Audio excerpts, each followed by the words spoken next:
Bonsoir à tous. À la une de ce journal, l'impartialité de l'administration territoriale est-elle remise en cause à l'approche des élections législatives, municipales et régionales? Des hauts commis de l'État, censés être neutres, surfent sur les événements de San Mélima pour appeler déjà les commerçants sinistrés et les populations à voter pour le parti au pouvoir. Au-delà d'une telle stratégie de récupération politique, quelles solutions concrètes ont été apportées aux préoccupations des jeunes à San Mélima? Élément de réponse au cœur de ce journal. Les préfets récemment installés dans les régions de l'ouest et du littoral ont fort à faire entre l'insécurité, les litiges fonciers et les batailles en perspective pour les élections locales. Les préfets ont été appelés à pouvoir jouer des arbitres neutres selon les populations et les feuilles de route clairement établies par les gouverneurs. Nous en parlerons dans ce journal.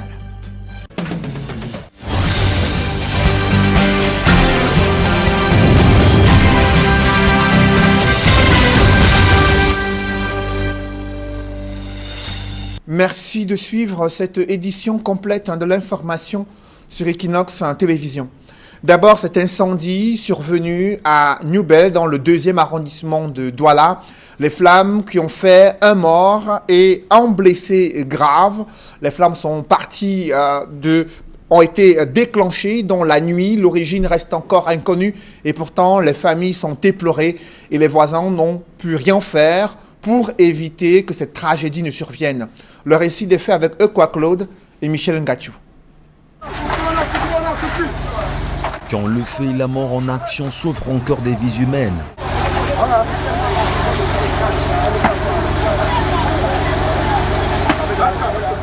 C'est au petit matin de ce vendredi que la tristesse et la douleur continuent la prise d'otage des populations de Newbel-Bamileke, un quartier à l'apparence calme, logé dans le 2e arrondissement de la ville de Douala.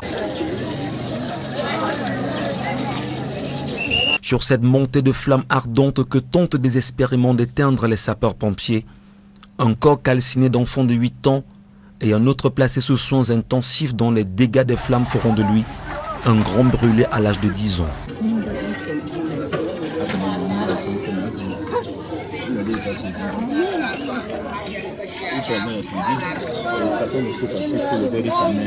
Les habitants n'en reviennent pas sur les origines de l'acte du diable qui a choisi de vomir son feu sans en être aperçu à cette heure de la nuit.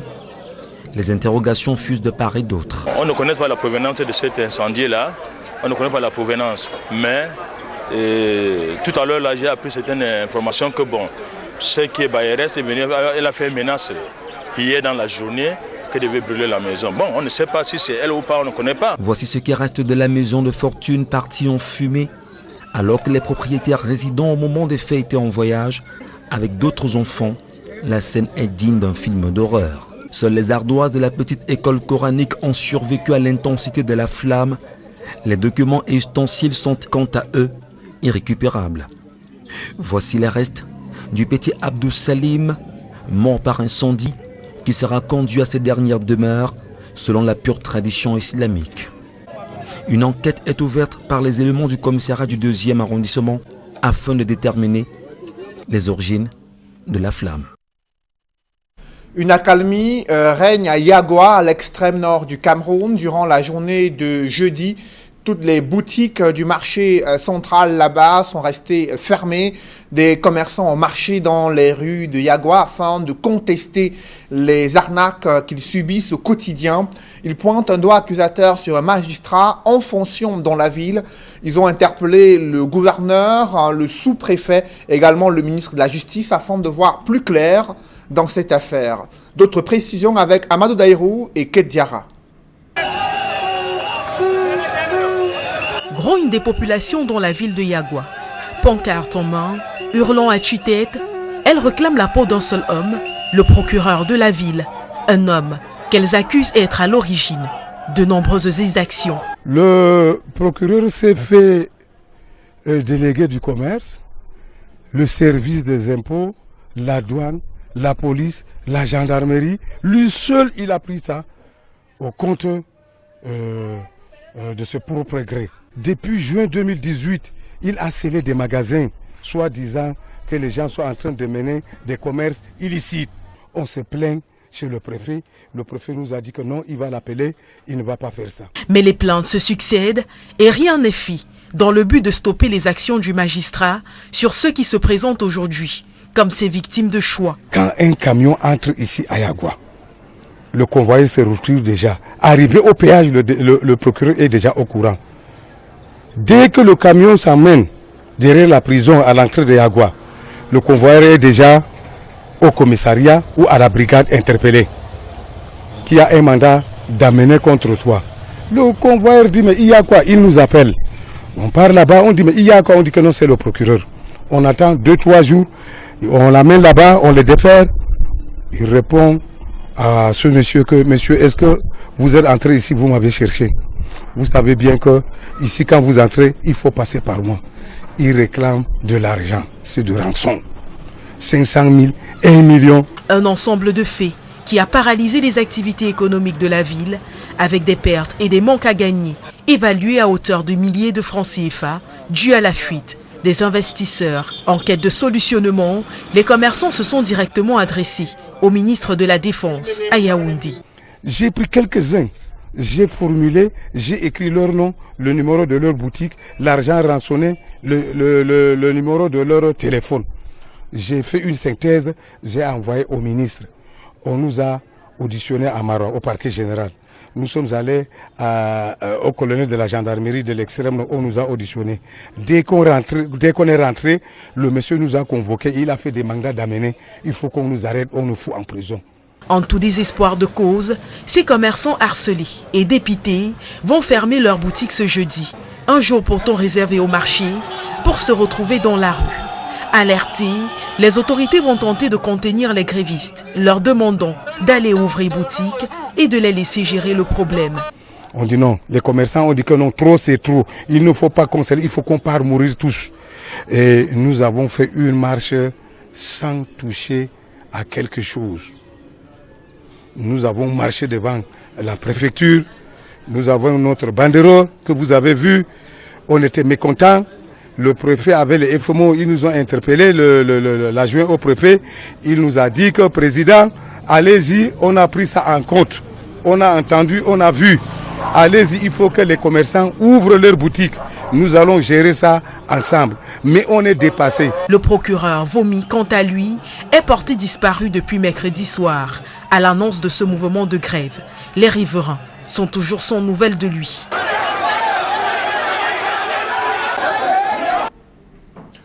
Après les émeutes survenues à San Mélima, le gouvernement regrette cette escalade de violence intertribale instrumentalisée à la suite d'une dispute familiale, laquelle a conduit au meurtre et à l'assassinat d'un jeune conducteur de moto en visite de travail dans le chef-lieu du département du Djaïlobo.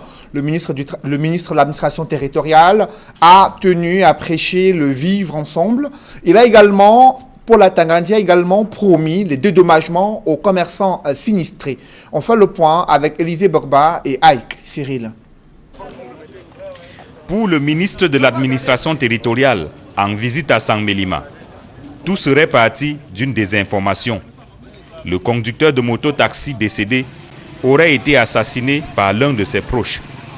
Un problème familial donc, qui n'a rien à voir avec un conflit interethnique. On doit laisser la justice faire son travail, on fait confiance. Je leur ai demandé également de faire confiance à la justice. Tout ce que je dis, je sais qu'il y a eu une mésentente. Et puis je crois qu'il y a eu une mauvaise, les gens ont mal ciblé une personne, mais je crois que globalement, il faut faire confiance à la justice. Et puis en fin de compte, la justice va nous édifier. L'essentiel est que l'OCAM est revenu et vous avez vu les deux communautés s'embrasser. Pour autant, une semaine après les actes de vandalisme perpétrés au marché de San Mélima, certaines victimes attendent toujours que leur bourreau soit interpellé. Ce n'était pas dans la nuit, c'était en journée, à la vue au sud de tous. Mais ces gens doivent être identifiés, interpellés. Et punis même normalement selon la loi. Puisque si nous sommes dans la République, parce que j'insiste dessus, si nous sommes dans la République, il faut que ces gens doivent être interpellés. Ils doivent être entendus. D'autres espèrent bénéficier d'une indemnisation. on nous a fait savoir que le gouvernement devait nous dédommager. Et vraiment, on est compte que sous ça pour relancer les activités. Vous voyez un homme qui se lève le matin, il vient, il se débrouille. Ça veut dire que toute la famille, tout le monde ne compte que sous la petite boutique que vous voyez là. Mais imagine quand toute la contenu a été enlevée comme ça, un clin d'œil. Et depuis ces jours-là jusqu'à aujourd'hui, je n'ai pas de chambre, je ne suis pas fonctionnaire. Ce n'est qu'ici que je vis. Après une réunion de sécurité, tour à tour, avec les autorités administratives, les autorités traditionnelles, les représentants des populations, Paul Atangandji rend visite aux commerçants dont les boutiques ont été saccagées au marché de Sangmélima. Tu achètes la nourriture aux enfants, hein, mais on va faire des évaluations.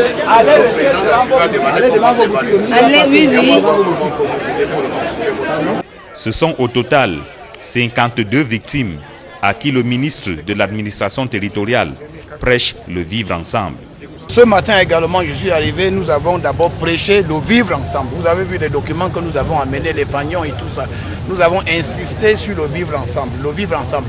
Et nous avons dit que le président Paul Biya, c'est le grand bâtisseur de ce vivre ensemble. Après avoir promis qu'un compte rendu minutieux sera fait au chef de l'État afin que des mesures soient prises pour l'indemnisation des victimes, le MINAT achève la visite par un échange avec les conducteurs de moto-taxi et un repas dit de vivre ensemble entre les différentes communautés ethniques vivant à Sangmélima. Alors que des commerçants sinistrés ont perdu le sommeil depuis la destruction de leurs biens matériels à Sangmélima, le ministre de l'administration territoriale, en compagnie d'autres cadres du RDPC, ont présenté le chef de l'État comme un apôtre de la paix et du vivre ensemble. Ils sont allés plus loin en demandant aux populations de se préparer déjà à voter pour le parti au pouvoir lors des prochaines échéances électorales à venir au Cameroun. D'autres précisions avec Élisée Bogba et Ike Cyril.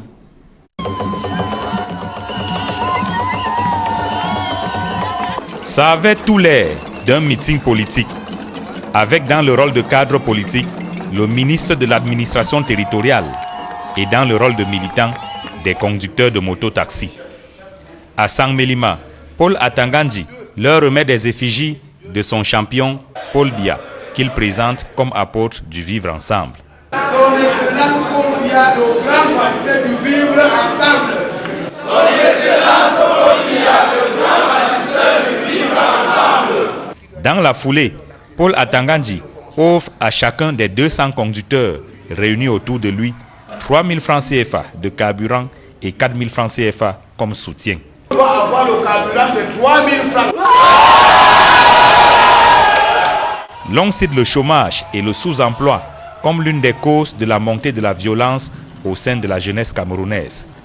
Le geste du MINAT conforte cette jeunesse dans l'activité de conducteur de moto-taxi, finalement considéré comme un métier au Cameroun.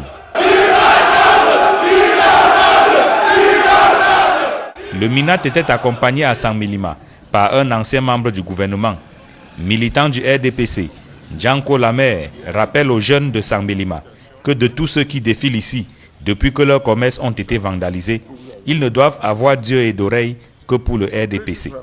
Je leur ai dit ce qu'un bon militant du RDPC doit être. Et qu'un bon militant du RDPC ne se retrouve pas ici dans des problèmes. Qu'est-ce qu'il doit faire? Voilà en gros. Et je leur ai rappelé que c'est bientôt les élections. Le RDPC a déjà trop fait. C'est le chef de la délégation régionale, moi je suis le temps, qui a envoyé la première délégation. Mais moi aussi, je suis le chef de délégation départementale. Je suis venu les voir. Et donc à comprendre par là aussi que le RDPC les assiste certains mieux que les autres. Rendu au chevet des commerçants sinistrés du marché de Sangmélima, des cadres du parti au pouvoir n'oublient pas de leur rappeler que des échéances électorales pointent à l'horizon. Une délégation de l'Union démocratique du Cameroun était également présente à Sangmélima afin de toucher du doigt les difficultés auxquelles sont confrontés des commerçants et prêcher le vivre ensemble, soutenir ces populations victimes des casses dans cette partie du Cameroun. Après le Nkam, le Mungo, la Sanaga maritime, le gouverneur de la région du littoral a procédé à l'installation du préfet du Vouri. D'ores et déjà, les populations ont dressé leurs attentes entre la lutte contre l'insécurité, l'arbitrage sur les litiges fonciers et surtout la neutralité de l'administration territoriale dans la perspective des élections prévues au Cameroun. Évocation avec Gladys Sidi. Par ce rituel de passation de commandement, Benjamin Mboutou prend officiellement fonction en tant que nouveau préfet du département du Vouri. Le chantier qui l'attend est bien vaste dans un département gangréné par l'insécurité, le désordre urbain pour ne citer que cela. Le gouverneur du littoral qui a présidé la cérémonie d'installation du préfet lui a fait quelques recommandations pour mener à bien sa nouvelle mission. Chers collaborateurs, le département du Vouri qu'il vous échoit désormais de présider aux commandes marque sa spécificité en ce qu'il abrite, outre les services départementaux, mais également les services régionaux du littoral et où foisonnent toutes les ethnies et croyances religieuses du Cameroun. Cette spécificité, vous vous en doutez bien, monsieur le préfet, met naturellement en relief les défis qui vous interpellent à la tête de cette circonscription administrative cosmopolite, parmi lesquels le maintien de l'ordre public, le développement économique et social et culturel des populations et qui intègre en outre le nouvel encadrement de nos frères et sœurs déplacés du nord-ouest et du sud-ouest. Bien plus, je vous exhorte à apporter toute l'assistance nécessaire à tous les magistrats municipaux du Vouri, de manière à obtenir des résultats optimums attendus du processus de la décentralisation enclenché par les pouvoirs publics sous la très haute impulsion de son Excellence M. Paul Biya, président de la République. Du côté des populations, les attentes sont nombreuses. Elles espèrent véritablement voir les choses évoluer dans le sens de l'amélioration de leurs conditions de vie. Nous, les populations des bas-fonds, là, on vit très mal. Quand il y a inondation, c'est chacun qui va arroser, sortir de l'eau dans la maison. Il faut qu'ils fassent la descente sur le terrain pour être en contact avec leur population et savoir de quoi souffre leur population. Il y a le désordre urbain. Il y a les problèmes fonciers. Nous attendons beaucoup de choses parce qu'il y a tellement de désordre dans notre marché, il y a tellement de désordre. Donc nous attendons un changement. Nous avons tellement de problèmes d'insécurité. Qui résout aussi le problème des commerçants. Quand on résout nos problèmes dans le marché, nous on n'a pas de sécurité. Quand on met nos marchandises, on vole. Benjamin Mboutou revient à Douala après son bref passage entre 2000 et 2003 en tant que sous-préfet de Douala 4e. Il avait été nommé depuis 2013 comme préfet du département du Nyong-Esso avant de déposer ses valises dans le Vouri, suite au décret présidentiel du 7 octobre dernier. Les populations n'attendent plus que de juger le maçon au pied du mur. Le préfet de la Sénégal-Maritime a déjà commencé sa première journée de travail après son installation qui s'est déroulée hier à Edea. À Bondo, Cyril Yvon a reçu comme mission principale de veiller au bon déroulement des élections municipales et législatives à venir, tout en y attachant du prix au respect des lois.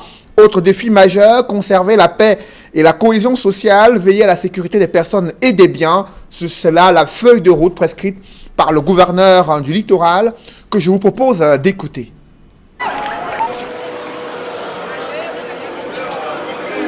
Monsieur le préfet, le département Sénégal-Maritime est une unité particulièrement délicate à gérer. Tant il est vrai que les défis qui vous attendent sont nombreux et bien souvent complexes. Vous travaillerez dans un univers où, à la chaleur du climat, s'ajoute celle du caractère très particulier des Sanaga marins. Il convient surtout de rappeler que vous prenez les rênes de ce département au moment où le grand dialogue national vient de s'achever et la mise en œuvre de ses conclusions en préparation.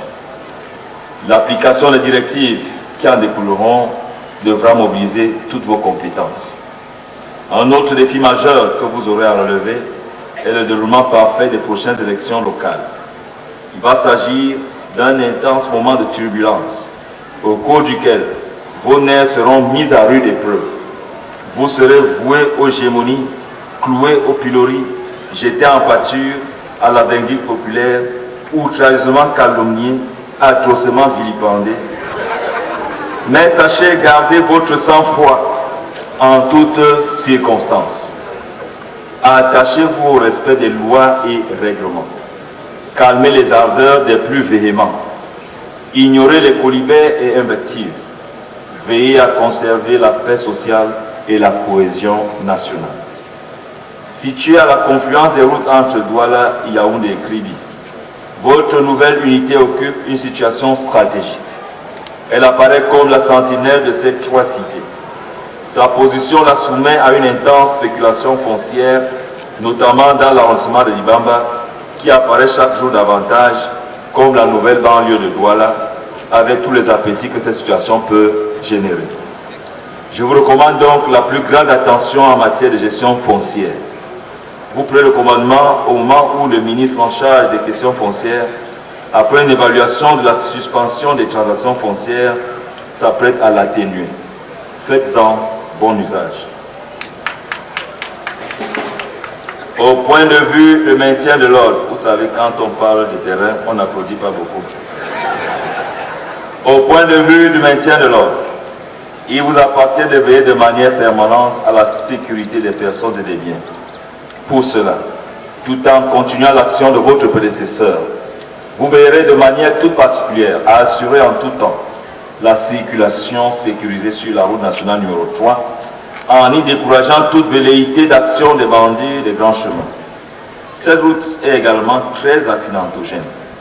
Mettez en place un système d'alerte rapide pour qu'un secours municipaux délégués. Et dans la région de l'Ouest, des préfets également ont été installés avec pour mission de veiller à la sécurité des biens et des personnes, notamment à cause du flux des populations venant des régions anglophones, des régions en guerre depuis près de 2 ans. Et ce sont des départements où les préfets avaient été nommés à d'autres responsabilités il y a plusieurs mois, ce qui avait provoqué d'importants désagréments pour les usagers dans la région de l'Ouest. On fait le point avec Leclerc Sakem. À ce jour, il est difficile de définir avec précision le nombre d'incursions perpétrées dans le département de la Ménois par des groupes séparatistes venant des régions en crise, précisément des Libialem voisins. Les arrondissements de Sanchou et de Fongo-Tongon sont des 6 arrondissements que compte le département de la Ménois les plus touchés, avec des dégâts humains et matériels considérables. C'est dans ce climat, très loin d'être un fleuve tranquille, que vient de prendre fonction le nouveau préfet de ce département, vaste de 1380 km. Dont la conséquence directe est le déplacement de populations qui doivent être prises en charge ici.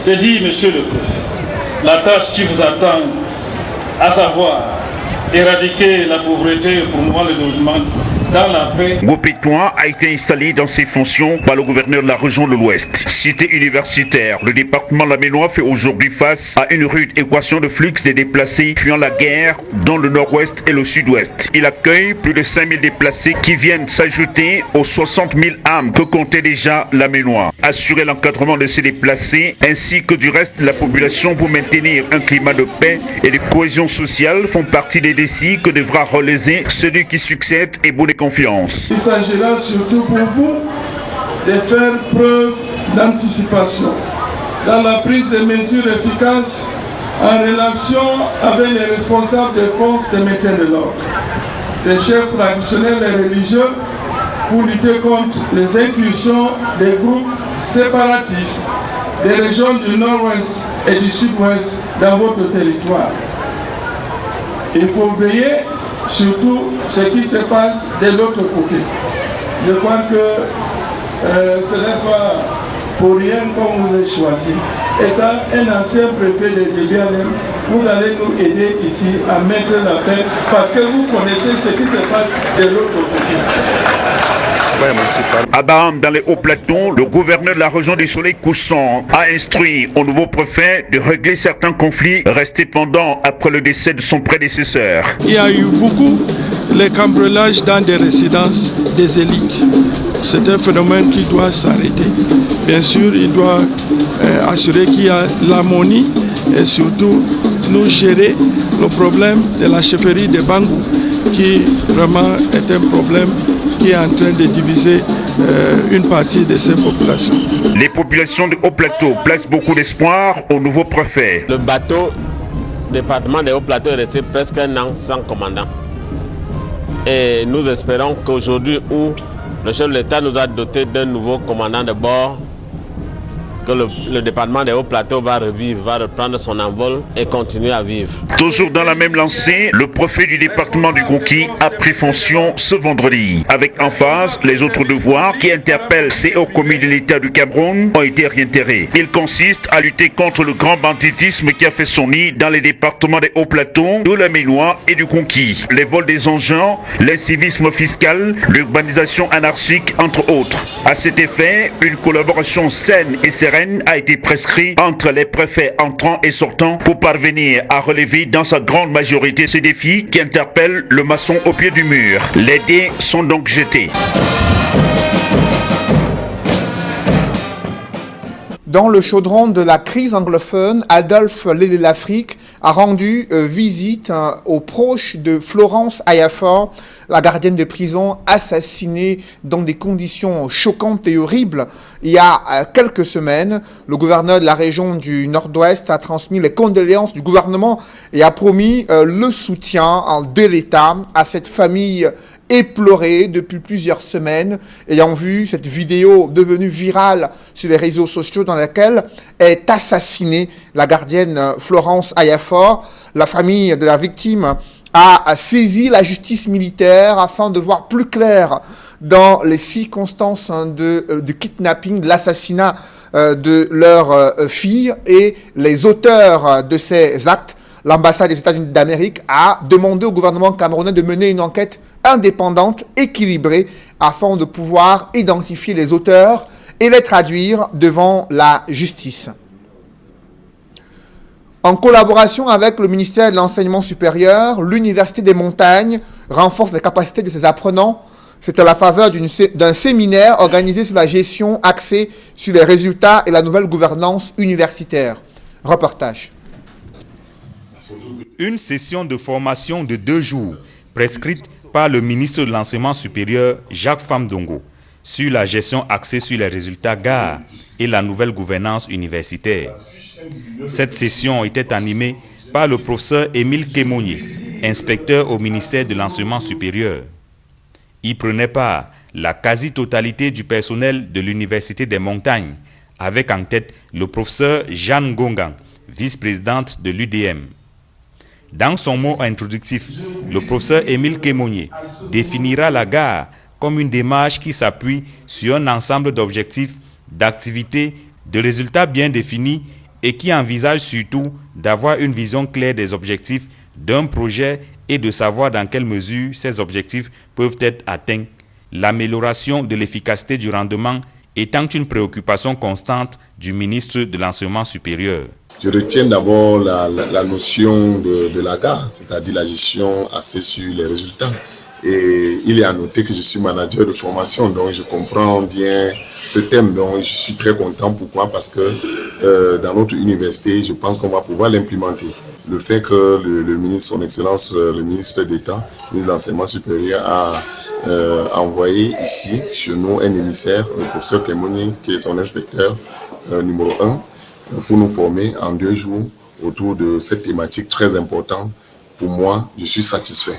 Durant 2 jours de formation, les participants à ce séminaire, travaillant en atelier, ont été évalués sur 12 activités, notamment sur la gestion axée sur les montages et l'évaluation d'un projet de performance annuel et sur l'état des lieux de la maîtrise conceptuelle de la gestion axée sur les résultats et la nouvelle gouvernance universitaire, des tests de prérequis à la conception et présentation d'un projet de performance annuel en passant par d'autres exercices d'application. J'ai passé un test d'évaluation de l'assimilation des notions et des processus opératoires de la GAR. Le test est avéré très positif par rapport au test initial passé hier.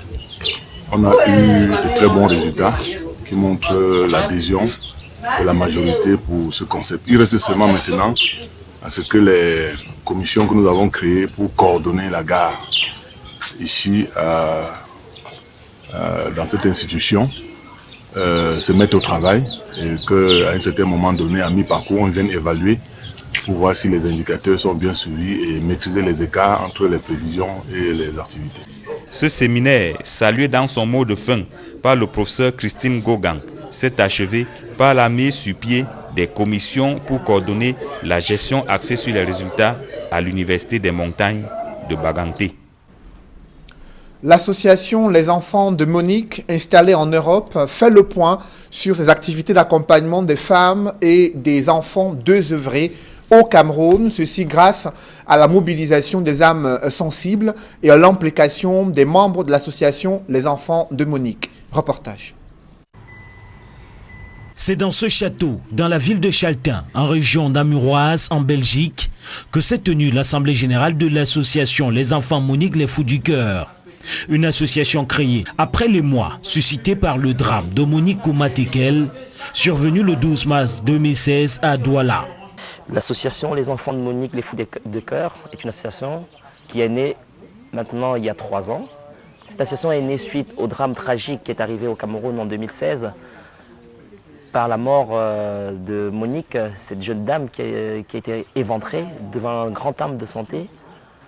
Et suite à ce drame, il y a un certain nombre d'Africains de la diaspora qui se sont regroupés et se sont mis ensemble pour dire que plus jamais une telle abomination ne pourrait avoir lieu sur notre continent, dans nos pays. Et on s'est constitué. Et nous sommes à peu près une vingtaine de membres qui vivent dans 6 pays différents.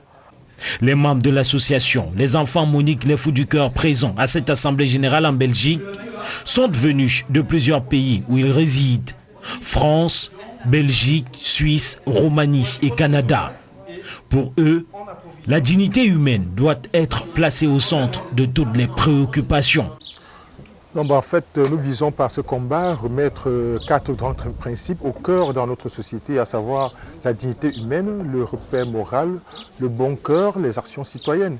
Et nous espérons que dans le futur, nos dirigeants vont épouser la cause que nous défendons et ainsi donner la possibilité aux femmes de pouvoir avoir accès à une couverture sociale des suivis de grossesse et de l'accouchement, parce qu'il s'agit là d'une question de dignité humaine et aussi avoir une couverture pour que les enfants puissent aller à l'école gratuitement, parce que c'est l'avenir de la nation qui en dépend. Et si l'accouchement a un coût que les gens ne peuvent pas assumer, ça veut dire que la vie vaut plus que de l'argent, ça veut dire que l'argent vaut plus que la vie.